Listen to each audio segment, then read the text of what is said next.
O fərasətim Aa, İbrahim öyrənərsən. Hörmətlidir. Biri anaya, biri də mənə. Vurmağa güzel girərdi partlar. Bir defa ayakkabı çıkartmış.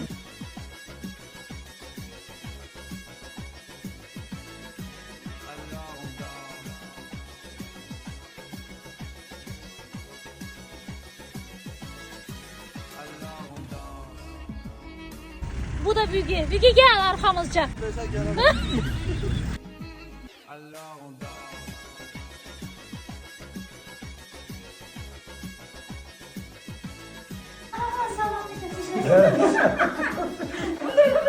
Bizə elmin sirlərini öyrətmiş. Ben çok şad oldum. Benim ömrümü biraz da uzattınız hesablarsınız. Size hamınıza aile xoşbəxtliyi arzu edirəm. Ömür versin ki biz hər dəfə zaman olub belə gələ-gələ. Sağ olun, sağ olun.